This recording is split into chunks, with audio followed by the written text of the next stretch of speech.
আসসালামু আলাইকুম প্রিয় এইচএসসি পরীক্ষার্থী, কি অবস্থা সবার? আশা করি সবাই খুবই ভালো আছো। এই মুহূর্তে প্রত্যেকটা এইচএসসি পরীক্ষার্থীদের মনে একটাই প্রশ্ন, গতকাল অর্থাৎ 14 অক্টোবর সন্ধ্যা 7টার দিকে যে ঢাকা বোর্ডের কর্মকর্তাদের বেশ কিছু শিক্ষার্থী আটক করলো, মানে তালাবন্দি করলো, তারপরে গিয়ে কি সিদ্ধান্ত হলো বা লাস্ট ফলাফল কি দাঁড়ালো? এবং এখানে কিছু প্রশ্ন সৃষ্টি হয়েছিল যে যেহেতু আন্দোলন চলতেছে, তালাবন্দি করে রাখছে, এরকম একটা সিস্টেমের মাধ্যমে যেহেতু আমাদের এইচএসসি পরীক্ষা বাতিল করা হয়েছিল, বাদবাকি পরীক্ষাগুলোকে বাতিল করা হয়েছিল, তার মানে এই একই সিস্টেমের মাধ্যমে কি আমাদের আসলে রেজাল্টটাকেও আজকে স্থগিত করা হবে কিনা, আমাদের এই রেজাল্টের ডেট স্থগিত করার পর আমাদের অটো পাসের একটা সিস্টেম করা হবে কিনা, এরকম অনেক ধরনের প্রশ্ন কিন্তু অনেকের মনে আসছিল। এখন এই সংক্রান্ত একটা নিউজ প্রকাশিত হয়েছে যে আসলে আমাদের রেজাল্ট আজকে প্রকাশিত হবে কিনা বা অটো পাস দিবে কিনা। চলো আমরা সেই নিউজটা একটু পড়ে দেখি। দেখো, আজকে 15 অক্টোবর আমাদের নয়া দিগন্ত পত্রিকায় এই নিউজটা প্রকাশ করা হয়েছে। দেখো, আমাদের 6টা 16-র সময় নিউজটা প্রকাশ করা হয়েছে, ঠিক আছে? এখানে নিউজটা আমরা একটু পড়ে দেখবো, আর তোমাদের যে মূল বিষয় সেই মূল বিষয়টা আমি একটু জানানোর চেষ্টা করবো। দেখো, এইচএসসির ফল প্রকাশ আজ জানা যাবে যেভাবে, মানে এই হেডলাইন দেখে বোঝা যাচ্ছে যে এখানে আমাদের যত আন্দোলন হোক যাই হোক, আমাদের এই পরীক্ষার রেজাল্ট কিন্তু আজকে দিবে। এবং সময়টাও তোমরা দেখতে পাচ্ছ 15 অক্টোবর 2024 6টা 16, মানে ভোর 6টা 16 সময় এই নিউজটা প্রকাশ করা হয়েছে।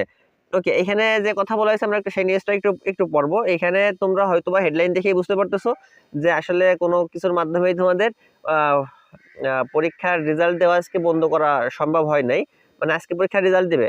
আমরা তারপর তোমাদের একটু পড়ে দেখাই যে এখানে তারা কি বলছে, এখানে লাস্ট সিদ্ধান্ত আসলে কি দাঁড়াইছে। লাস্ট সিদ্ধান্তটা তোমাদের একটু জানানোর চেষ্টা করব।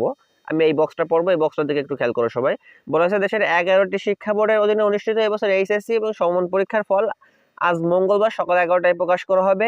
এবারই প্রথম ঢাকায় কেন্দ্রীয়ভাবে কোনো অনুষ্ঠানের মাধ্যমে ফল প্রকাশ করা হচ্ছে না। ভিন্ন ভিন্ন শিক্ষা বোর্ড নিজস্বভাবেই তাদের ফল প্রকাশ করবে।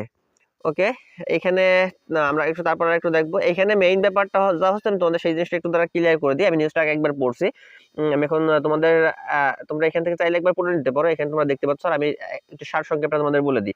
এখানে মেইন যে বিষয়, সেই বিষয়টা হচ্ছে লাস্ট পর্যন্ত যে সিদ্ধান্ত নিছে শিক্ষা বোর্ডগুলো, সেটা হলো যে তোমাদের আজকেই ফল প্রকাশ করা হবে এবং সকাল 11টায় ফল প্রকাশ করা হবে। এবং আমরা সবাই জানি যে প্রতি বছর সকাল 11টায় রেজাল্ট প্রকাশ হইলে সেই রেজাল্ট আমাদের প্রথমে যায় সরকার প্রধানের কাছে, অর্থাৎ প্রধানমন্ত্রীর কাছে যায়। তারপর সেইখান থেকে প্রধানমন্ত্রী একটা আনুষ্ঠানিকভাবে রেজাল্ট ঘোষণা করে, তারপরে গিয়ে আমাদের রেজাল্ট পাইতে পাইতে প্রায় 12টা বেজে যায়। কিন্তু এবছর আর সেই সমস্যাটা হবে না, কারণ এবছর প্রত্যেকটা বোর্ড স্বভাবে রেজাল্ট প্রকাশ করবে। এবার কিন্তু সরকার প্রধান বা প্রধান উপদেষ্টার কাছে আমাদের রেজাল্ট পাঠানো হবে না। প্রত্যেকটা বোর্ড যার যার মতো করে রেজাল্ট প্রকাশ করে দেবে তাদের ওয়েবসাইটে।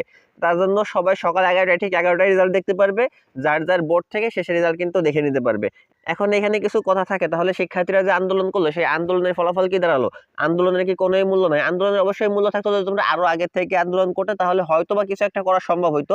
আর এই যে আন্দোলনটা হয়েছে, তাও কিন্তু খুব অল্প সংখ্যক শিক্ষার্থী ঢাকা বোর্ডে আন্দোলন করছিল, অন্য সব বোর্ডেও কিন্তু এই আন্দোলনগুলো হয় নাই। দেখো, এই আন্দোলনগুলো যদি আরো আগে থেকে এবং আরো জোরালোভাবে করা যেত, তাহলে হয়তোবা তোমাদের পক্ষে কোনো সিদ্ধান্ত আসতো, ঠিক আছে? এমনিতেও রেজাল্ট খুব বেশি খারাপ হবে না, রেজাল্ট তোমাদের পক্ষেই থাকবে। শেষ পর্যন্ত দেখা যাবে রেজাল্ট তোমাদের পক্ষেই আছে। রেজাল্ট পাওয়ার পর দেখবা শিক্ষার্থীরা আর কথা বলার মতো সুযোগ থাকবে না শিক্ষার্থীদের। যাই হোক, আমরা সকাল 11টার জন্য অপেক্ষা করি, রেজাল্ট দেখা যাক, রেজাল্টের পর বাদ বাকি কথা হবে।